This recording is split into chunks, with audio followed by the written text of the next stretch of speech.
Thank you, thank you, thank you. And howdy from Texas. You guys can be seated. Can you give me a howdy? Yeah, that's how we talk. We talk a little bit different down in Texas. This one's for you, Corey. You know, I've heard some of our people down south, we just make up words. And I heard a guy the other day tell me and use a word in a sentence. I've never heard it used this way before. But there's an English word that we have. It's a part of your intestine, and it's called the rectum. I don't know if you've ever heard of that word, the rectum, but this guy, he told me he was mad because he said, you know, my wife, I'm upset with her because we used to have two cars, but my wife, she wrecked them. So, you know, that was for you. So anyway, this morning I want to say hi. I want to say hi from Houston. We're so glad to always be here. I think your web page, it was home at Cornerstone, and we always feel home at Cornerstone. We look at you guys as family and always look forward to being here. You guys, I hope you realize that you have a dream team here leading this house. Pastor Shannock, I'll look up to him. He's one of my heroes. What he does in the kingdom of God is just amazing. And I love that he's not just leading a group of people, but I see him with his wife and his kids, and he's leading them, and it's just amazing. We just love you guys. Pastor Corey, we love you, man. We love you and your wife Julia, and just the entire team here. Can y'all give it up for the team here? It's just it's amazing. So I am from Houston. I've been there now for 3 years. We pioneered a new church there called The Exchange, and always just be praying for us. God is doing amazing things in our hearts as we really transition a group of people. I've been in the last 13 years of my life. I'm 40 now. I'll be 41 next month. We just celebrated 20 years of marriage, my wife and I. 20 years. I can't believe that I'm that old, and we've been taking our oldest daughter on college campus tours. She's a senior this year, going to college next year. I can't believe that I'm that old, but for the last 13 years of my life, I've been going through what I call deconstruction. And so there's a lot of things that I always thought were completely true, absolutely true, that I've been raised in the church my whole entire life, but things have been deconstructed down to some very simple things that I now believe to be very fundamental and foundational, and leading a group of people through the same process of deconstruction is something that I've never done before. And so we are just stepping out and being led by faith. Everybody say faith. Faith is something that we're going to talk about this morning. When I think about the idea of this new series about Make 'Em Jealous, and about, are we asking the question, this question, are we provoking the world to jealousy? Are they looking at our lives and are they jealous? Are they wanting what we have? Or they want to believe what we believe? And you need to answer that question for yourself. I would hate to stand up here and try to broad stroke everybody and where you're at, but for me in my life, I know the question for a long time was no. No, I was not doing that. In fact, for years, I tried to force them to believe what I believed. And I did it. I was very good through fear of convincing everybody that they were in trouble, and that through fear they need to not be in trouble anymore. And in my process of deconstruction, I've really found some things and found some peace and found what faith is. Over the last couple of weeks in Houston, we've been going through a series, and in this series we've been talking about the story of the Bible, the Bible. The truth is, most of you this morning, you know a story from the Bible, but you probably don't know the story of the Bible. You don't know how we got the Bible. And the fact is that the way that you got your Bible and the way that the world got the Bible are two completely different things. When you got your Bible, it looked probably a little bit like this. It was in genuine imitation leather, right? It had already charted out the maps, and it already charted out with you, told you exactly where things were. There was an index. This is how it looked, but the truth is that's not how the world got the Bible. In fact, We're going to talk about the Gospel of John this morning. So if you do have your Bibles, old school way, or you want to get out your app this morning and turn to the book of John, that's where we're going to be. But I've been studying the book of John, and the truth is that there was not a Bible when John was writing what we now think of as the Bible, as his document, this gospel that he wrote. It didn't exist at the time, the canonized Bible that we know. Y'all are looking at me like, what is going on? Y'all know that, right? Like and when he started to put a pen to paper or however he did it, we're talking about it a little bit, he probably told a scribe, he dictated it to a scribe, that guy wrote it down in a specific type of Greek, and when he did that, he was not thinking, oh wow, I'm going to write the Bible. Y'all understand that? What had happened was this: there was a man who showed up claiming to be God, claiming to be the Son of God on the earth. And we're going to talk about why that this man, John, found faith and what that actually means. But what happened was this: he came and he displayed signs, and we're going to talk about signs in just a second. But he says that he was God, and then he died. And when he died, everybody that was in following him were depressed. They thought it was over. They thought, man, I can't believe that this happened. And then all of a sudden something happened that he had told them that would happen. He raised from the dead. And it wasn't until that moment, until this man who was claiming to be God, who came showing in signs, everybody say signs, showing signs that he really was God on earth when he rose from the dead. It wasn't until that point, until people began to start to go, wow, we need to document this man's life. We need to start to write these different things. And that's how we started to get what we call the Bible. And so when I'm thinking about this idea of, are we provoking the world to jealousy? I think about this guy named John. And John, he addresses in his gospel a problem that we have and we still have today in the church. And it's a problem with two words. And I'm going to put them up on the screen for you this morning. The first word is this: faith. Everybody say faith. The second word is believe. Everybody say believe. Now, here's the thing. We know what those words mean. The problem is this: when those two words get thrown into religion and theology, all of a sudden they have a new meaning.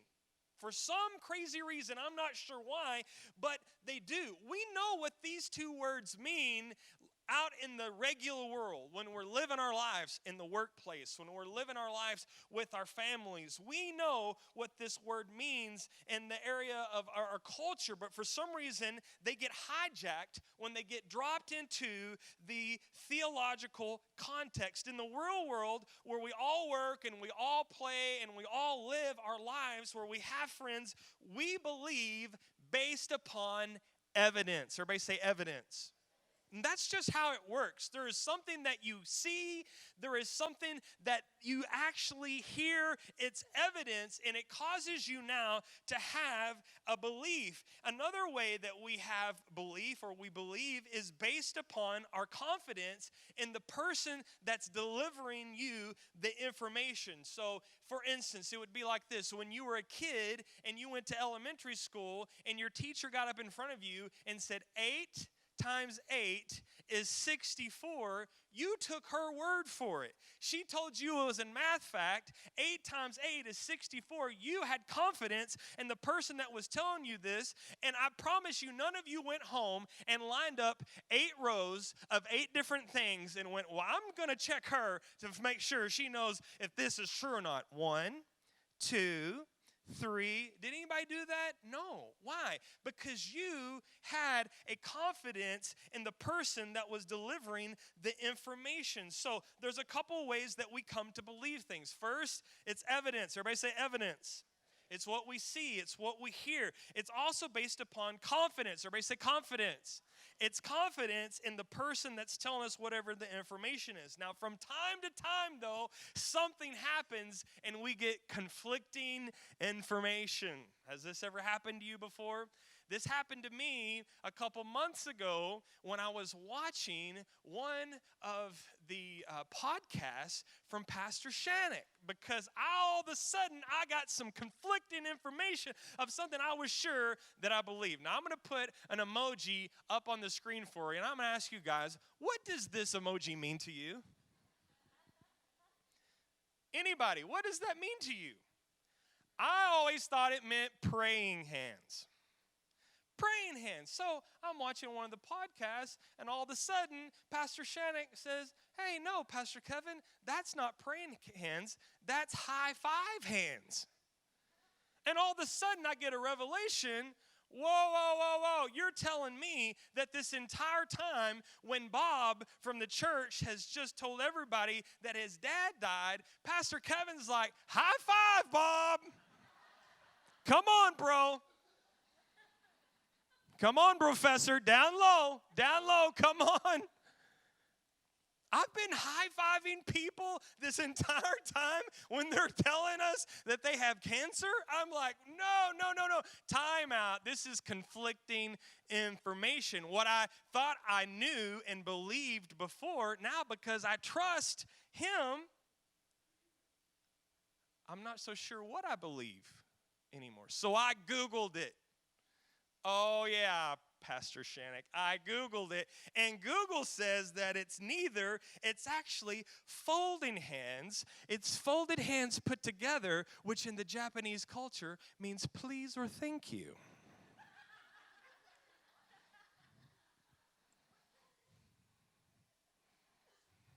So now you've gotten conflicting information. Which one are you going to believe? And this what happens. It happens all the time in church. We come to people in the church and we tell people to just have faith. And we don't ever explain what that means. What we're going to discover today is when it comes to the word faith and believe, listen to me, those words do not take on a special meaning when they're dropped within the context of Christianity. You see, religious faith and belief are often divorced from reason and confused with hope. This is what we have told people, and I will tell you today, this is reason why many in the world are not provoked to jealousy.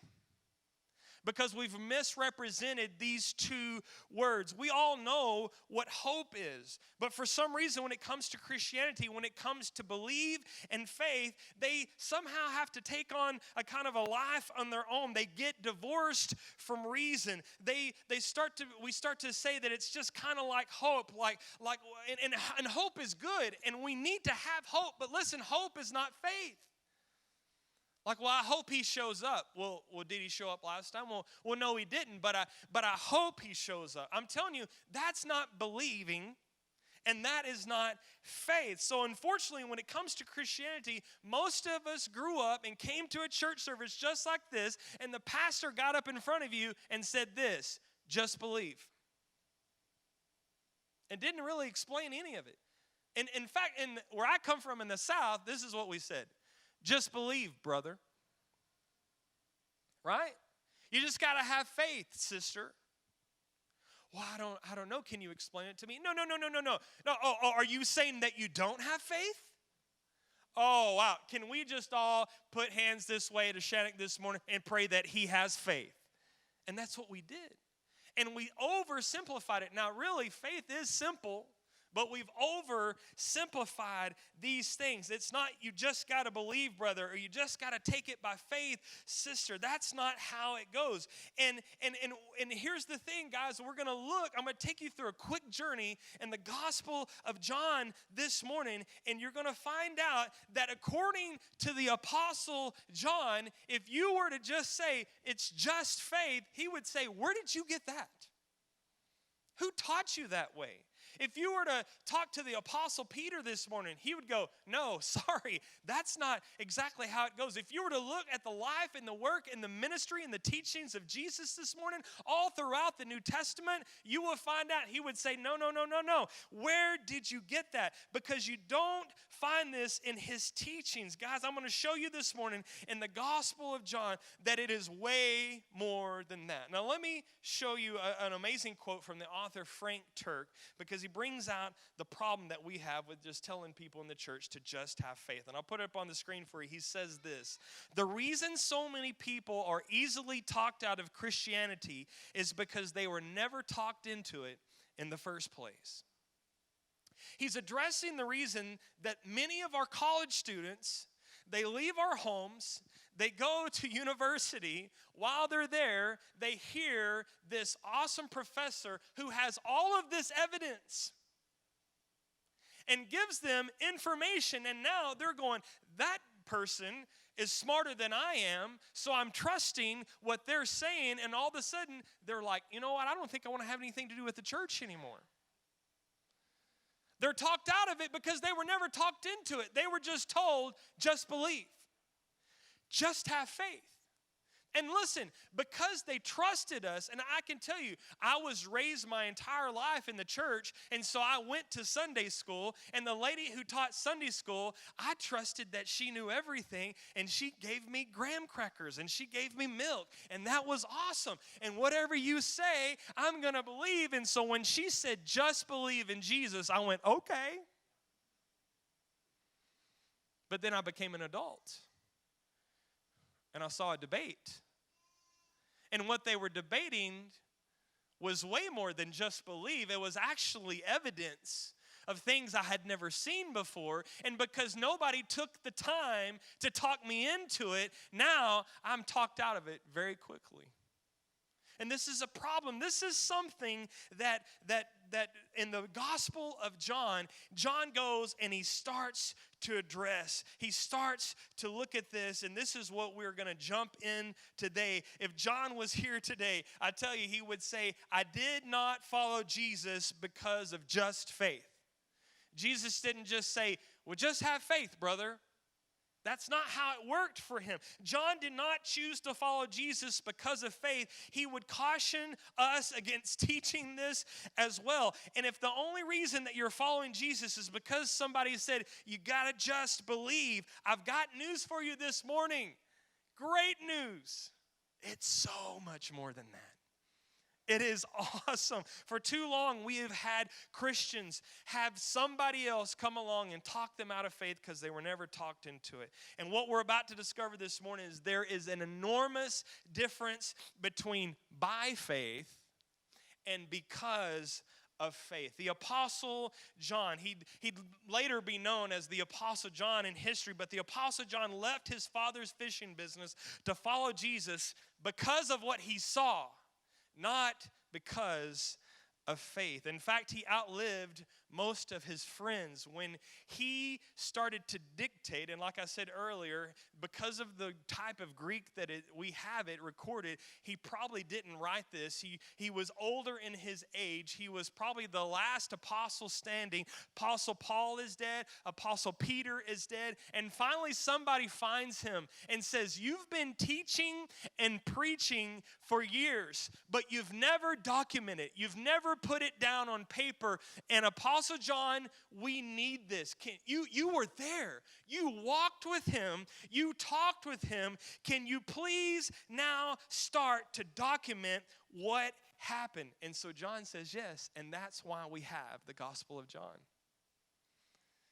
You see, if you go and you read the book of Mark, well, Mark wrote it down, but he got it from Peter. When you go and you look at the book of Matthew, he takes us through the journey that he had with Jesus. When you go and you look at Luke, you find that the reason that Luke wrote his gospel was because Theophilus came to him and said, hey, I am enamored with this man they call Jesus. I want to know everything about him. Can you write this down? And so they all started to write these things down, and we're going to pick up the story. We're going to find out that when you start to study John's gospel, he gives us his thesis statement towards the end of his writings. Now, if you were in high school, you ever remember having to write a term paper, any type of paper, the teacher would, and I'm married to a teacher, she would tell you today that you have to have a thesis. And what's the thesis? It's your main point. It's the reason for what you're writing. And we find John's thesis, and I'll put it up on the screen for you this morning. In John chapter 20, verse 30, John says this in his writing. John says, Jesus performed many other signs. Everybody say signs. Come on, say signs.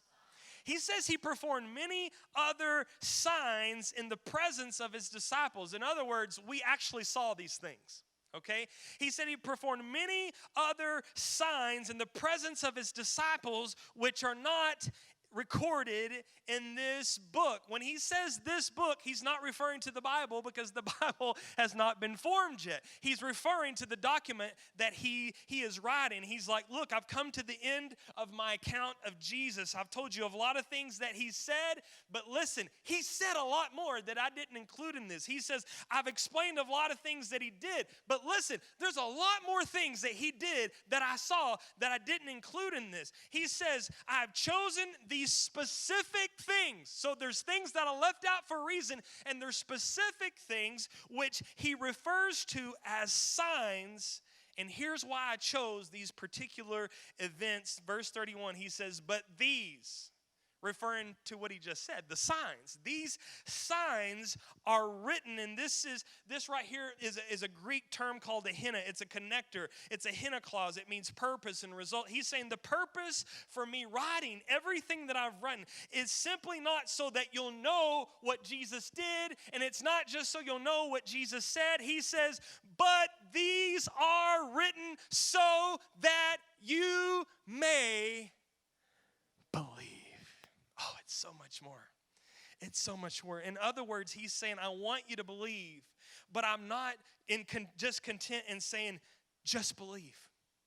I'm not content in standing up in front of you and saying, just take it by faith, sister. There's actually a reason to believe. He said, I want to take you on this journey with me, and I want you to experience Jesus the way that I experienced him. And maybe if you'll experience through my experiences Jesus in such a way, you will be convinced that he is who he claimed to be. You see, he's not simply telling us what to believe, guys. He's building a case as why we should believe this, because John did not embrace this crazy idea of faith or belief that just kind of hangs out there by itself. But believe what? John, what do you want us to believe? Well, he tells us in his thesis statement, he says, here's what I want you to believe, that Jesus is the Messiah, that he is the Son of God. And then he goes beyond that, because there's something that he says that's connected, that happens, that when you believe that he is the Son of God, he says this, and by placing your faith in him that you might have life, in his name. Because John found life. It's a life that when you find it, it provokes the world to jealousy. They want what you have. In other words, here's the sequence that brought John to the point that he believed that Jesus was who he claimed to be. And let me remind you that Jesus claimed that he was God. He was the Son of God. And if anything doesn't convince you, just think about, he convinced his own brother James. Can you imagine your sibling convincing you that they were God? He convinced his own brother James that he was God. But he says, here is the sequence that happened for me. John is going to tell us that there were events. Everybody say events. And as it turns out, they were more than just events. He said, because there's a lot of things that happened, they were actually signs. Everybody say signs. And these signs pointed to something. These signs pointed to something that served, he says, for me, they served as evidence. Everybody say evidence. And because of these events and signs and evidence, all of a sudden I started to believe that Jesus was who he claimed to be. And when I began to believe who he claimed he was, because of the evidence and signs and events, then is when I placed my trust in him. It's why it's so important. John doesn't begin with, I placed my trust in Jesus, and I just hoped it would all work out. I don't know, just throwing it out there. We'll see. We'll see where this thing goes, man. I'm a gambling man. I'm a gambler. That's what I do. That's how I live. That's not what he says at all. In fact, throughout the gospel accounts of Matthew, Mark, Luke, you will find that these disciples, these great apostles that we look at, and I have a great reverence for them, but you'll find out they were normal people just like you and me. And they would believe for a little bit, and they're like, oh, man, I don't know. I don't know if I believe. And then all of a sudden, they would believe a lot again, and then all of a sudden, they weren't so sure because they are normal people. They had to go through a process where they finally found faith. It wasn't that Jesus just convinced them. It was what they saw and what they heard, these signs that became evidence. And so we're gonna just jump in today. If you go and study the Gospel of John, you'll find out there are 7 signs. Okay, and it's awesome. It's overwhelming, the evidence, when you go and study the whole thing. We're just gonna look at the first one, which me being raised in a very legalistic church, it always bothered me. Why did he turn the water into wine? I was taught that it was non-alcoholic wine when I was a kid. But this always bothered me. Why in the world? John says there's a reason that I wrote these things. He did a lot of other things, and he says, but I particularly chose, and I'm like, John, why did you choose the first one? And then I always thought, why did Jesus use this one to be his first sign? We're going to talk about that. Everybody say sign. John, I hope if you're taking notes today, you write this down. He is specific at not calling these miracles. My whole life, that's all I've called them, are miracles. I've been enamored with the miracles. John said that they were not miracles, that they were, although they were miracles, they were really signs. Everybody say signs. And it's important that you understand that. See, the supernatural acts of Jesus were not just, supernatural events like the healing, the walking on water, all those things. They were not just random acts of kindness. It wasn't just Jesus going, hey, I'm going to show off a little bit that I'm God. That's not what was going on. These were signs, and the Apostle John realized this. And this is what he says, the reason that he documented what he documented. These were signs that pointed to something. What is that, Pastor Kevin? I'll feed you baby birds. What did these signs point to? Why did he call them signs? Because these signs pointed to his identity. He wasn't just showing off. He was making a point. He was creating faith. These were signs that would be evidence of who he really was. Now, it's easy to become enamored with the signs, with the miracles, and be all, man, he walked on water. Man, he rose people from the dead. It's easy, but John knew it's a mistake to live like that. And throughout his gospel, he makes it clear. He says, hey, these miracles are not just daily occurrences for the sake of daily occurrences. These miracles have a specific purpose, and their purpose is to point people to the identity of Jesus Christ. So he does his best in the gospel to help us not become enamored with the miraculous, but to become enamored with the person that the miraculous pointed to. Amen. So let's just jump into sign number 1, turning water into wine. Now in John chapter 2, John unfolds this. He was there, and he says this is what happens. Follow along with me. He says, on the 3rd day, a wedding took place in Cana in Galilee. Now that's way, way, way up north from Jerusalem. And he says, and Jesus' mama was there. Mary was there.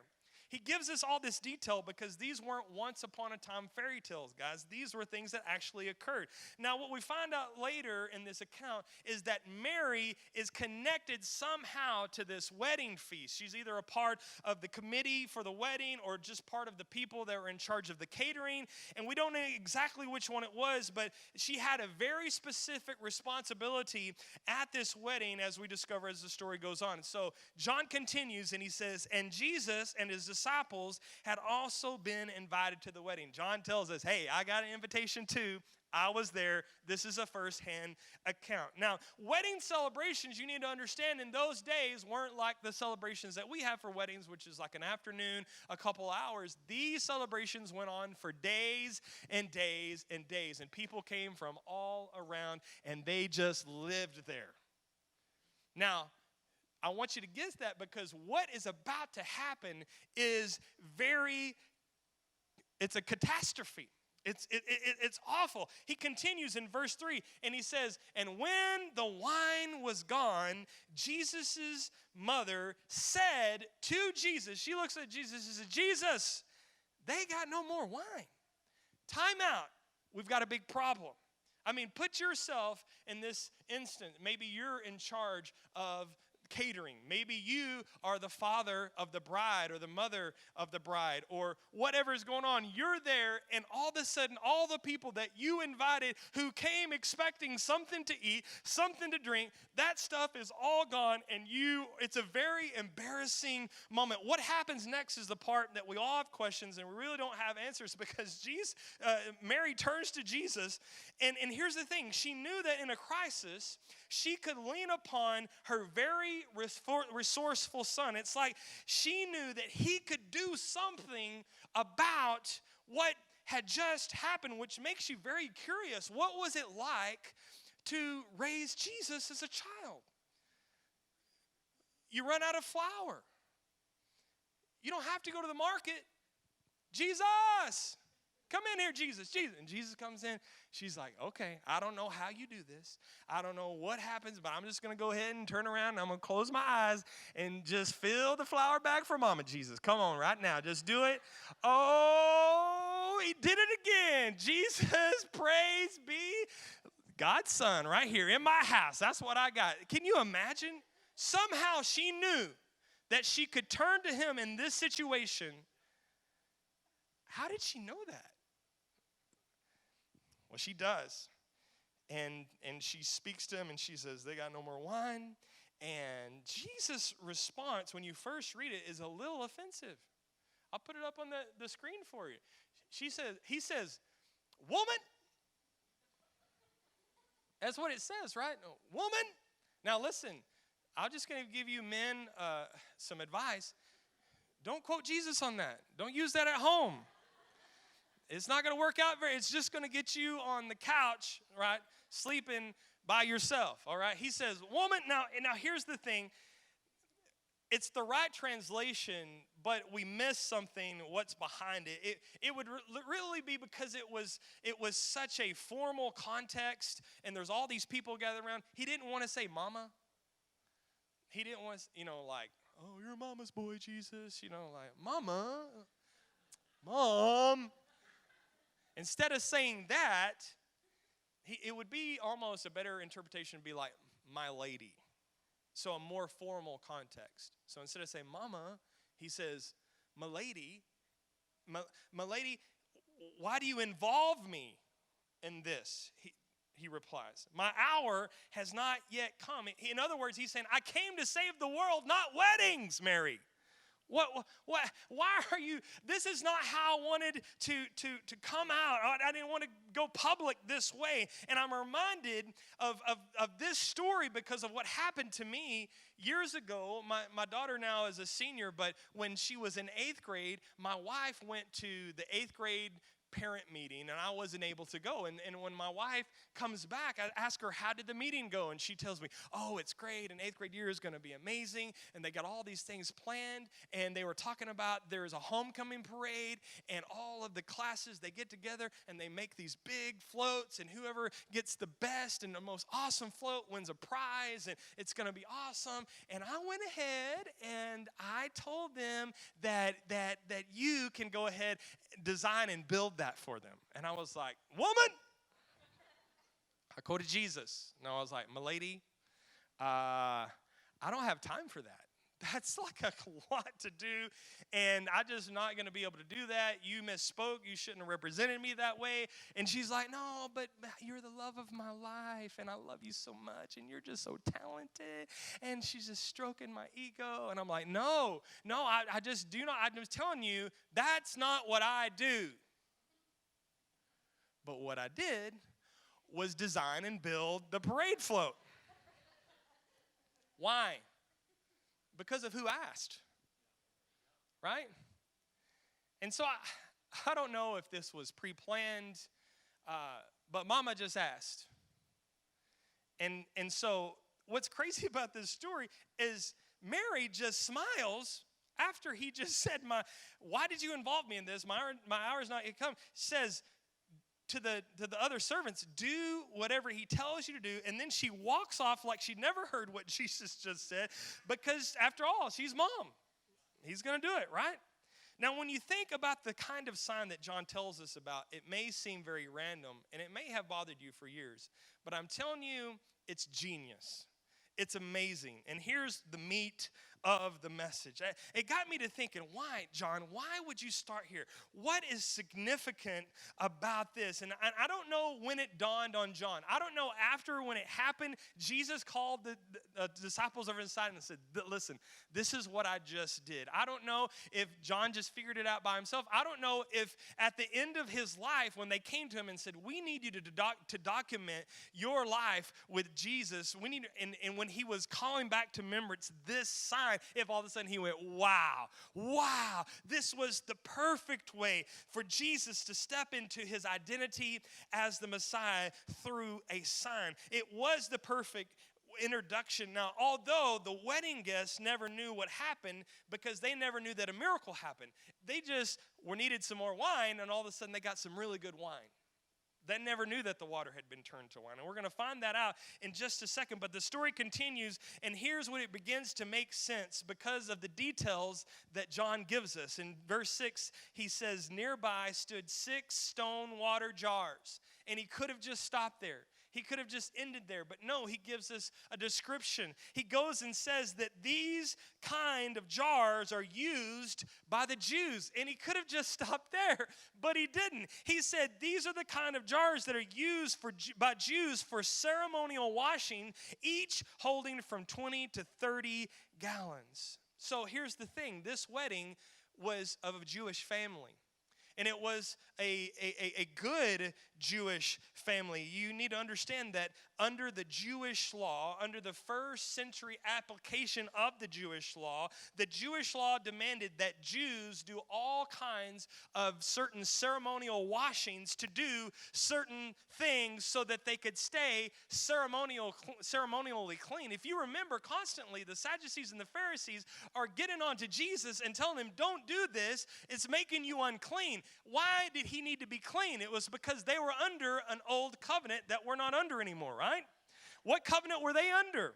It was the Mosaic covenant. And under that covenant, they had to do these ceremonial washings to stay clean. So at times, they just had to go into those jars, take a little water, and wash their hands. At other times, there was a different type of washing where you had to wash all the way up to your elbows. There's all these kinds of different traditions that we don't know about and we don't practice anymore, but they did in their day. So you can imagine there's this really large stone jar that's used according referring to the old covenant, and they're just sitting there. And Jesus looks at them and goes, man, I'm about to do something great. I'm about to show some significance, because these jars were icons, guys. They were icons of the covenant and the traditions that Jesus has now come to this earth to replace. Think about it. Each person would have had to done a ceremonial washing from these huge stone jars. Why? It was according to the ceremonial washings in the old covenant that they were currently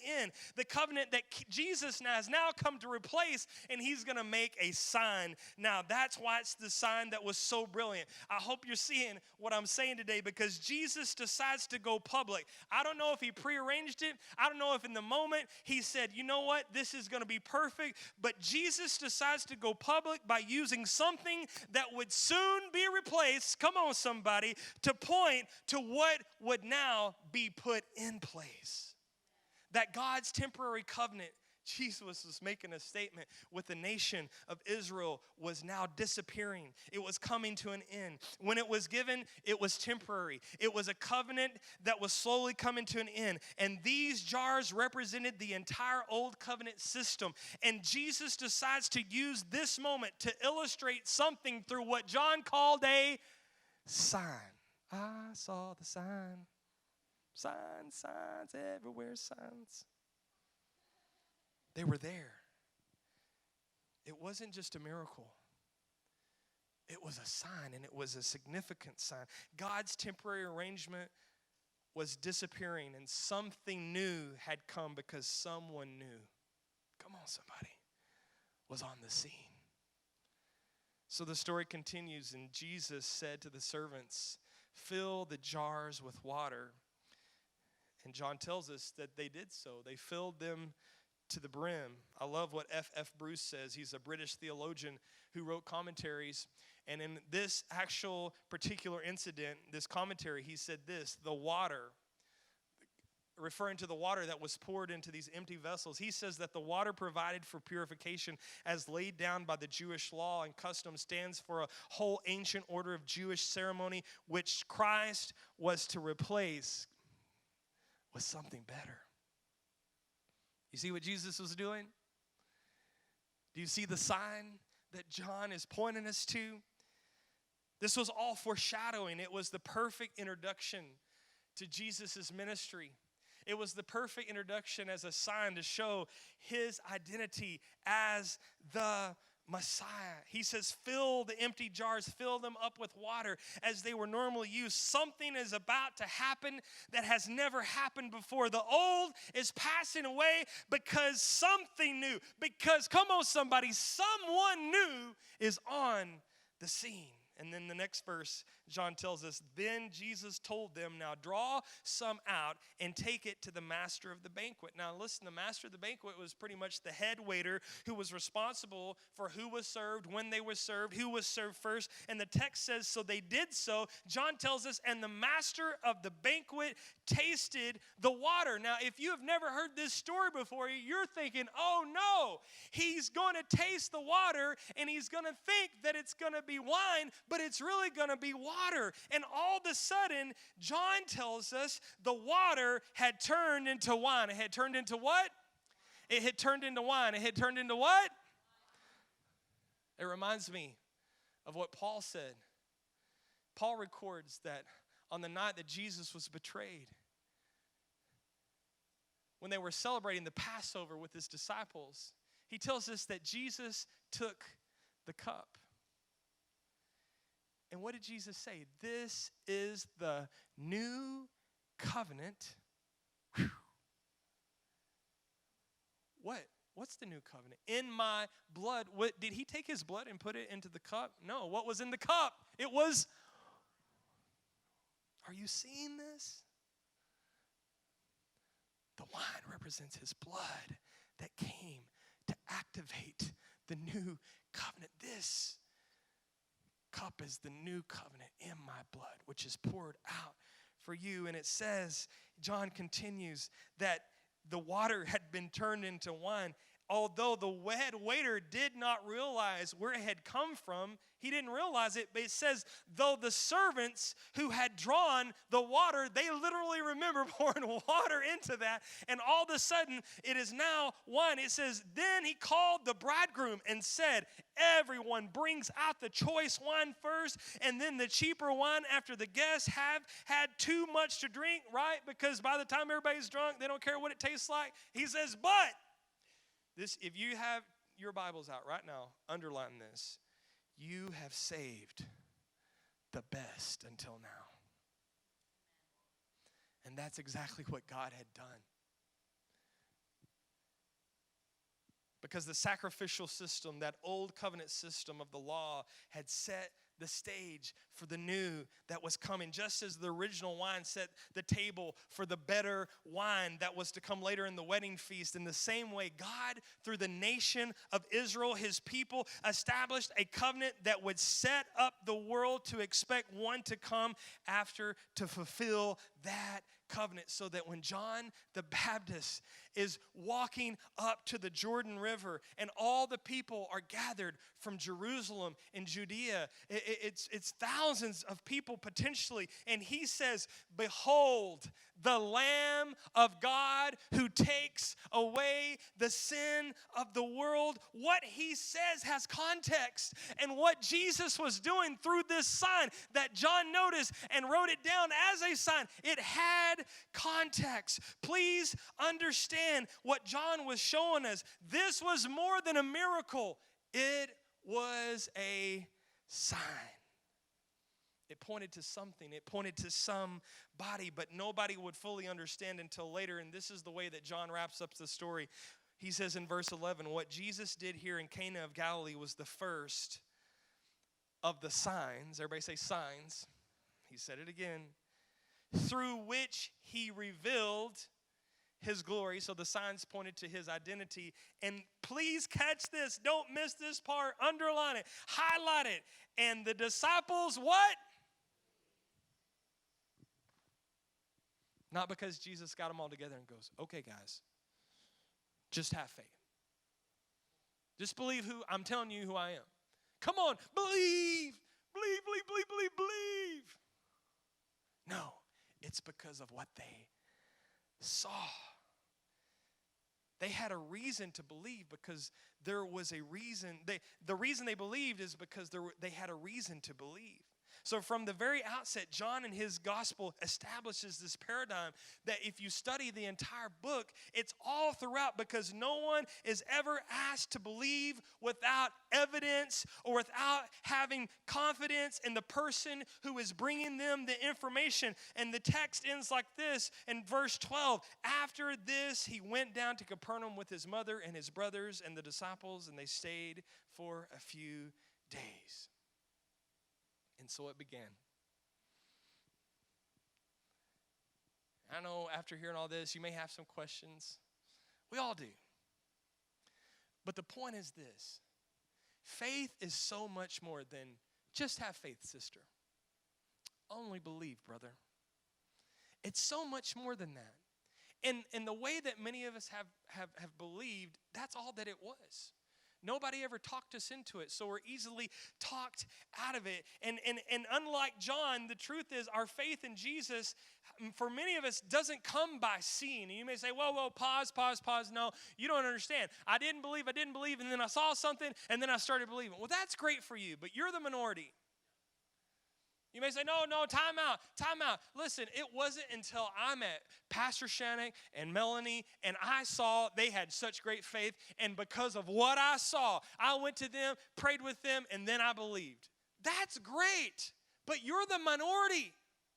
The majority of people don't believe because of something they see. For most people, we don't come to faith by doing what John did, by what he saw. We come to faith by hearing.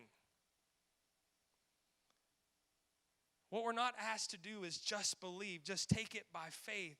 This is what makes Christianity so significantly different. And if we get back to this, we will make the world jealous Again, we are invited to believe based on what happened. We're invited to believe what happened based on the testimony of somebody who was actually there, and he recorded it. And his name was a fisherman called John.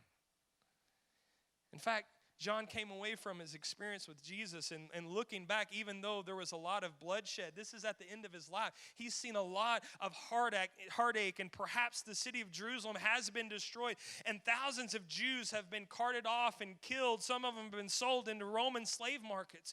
We don't know exactly when he wrote this, but we know that the Apostle Peter's dead. The Apostle Paul's dead. He's seen a lot of heartbreak and hardship, and the Apostle John, in spite of all that, because of what he saw, not because of what he believed, because of what he had heard, not because he just had faith, he arrives at this conclusion that has been echoed throughout generations, because he's the one that brought us these famous words. He says, because of what I've seen and what I've heard, I am convinced that God so loved the world. The whole world, not just the Jews, Peter. Not just the people that are following the law, that are born into a certain race. I'm convinced that God so loved the world that he gave his son, and I saw his son. And whoever believes in him will find life. Will not perish, but find life, man. Because of what he saw, he goes on and he pens this in John chapter 1, verse 14.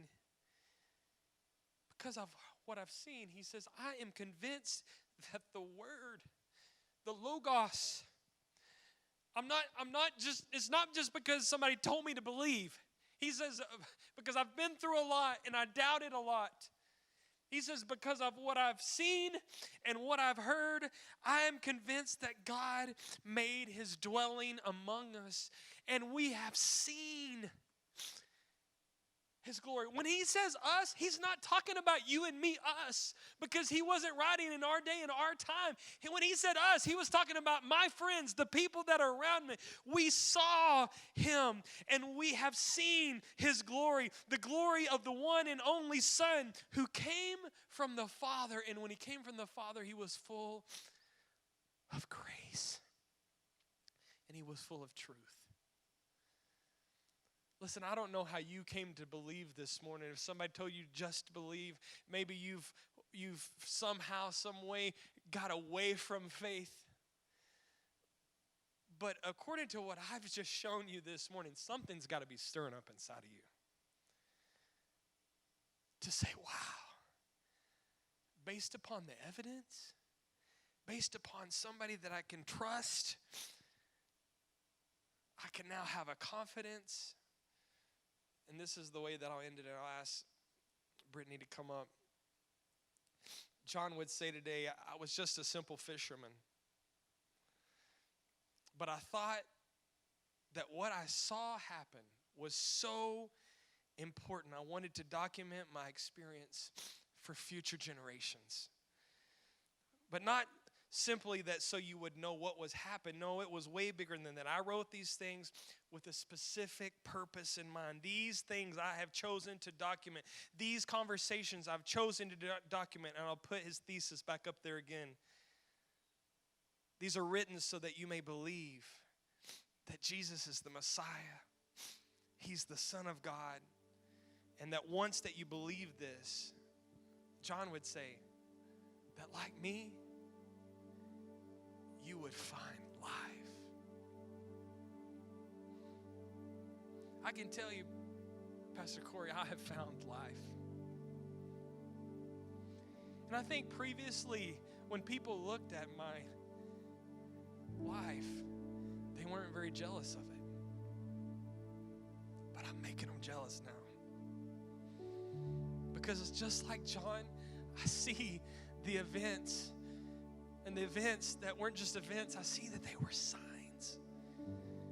And I see that they were signs that now became evidence. And that evidence now, just like John, I have believed. It's not just believe, sister. It's so much more than that. It's really simple, but it's really deep.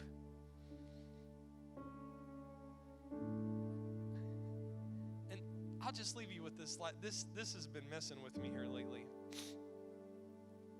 Paul, in his letter to the church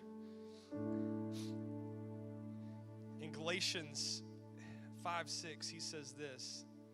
And listen to this. He said, the only thing that counts is faith. Everybody say faith. We just found out what that is. But listen to this. The only thing that counts is faith expressing itself through love. And when you really believe something, when you really have faith that you know that you know that you know, and now you go throughout the world expressing that faith in love, what does that look like for you? It's different for what it looks like to her and what it looks like to him. But when we do it, it causes the world to be jealous. The only thing that counts is faith expressing itself now through love.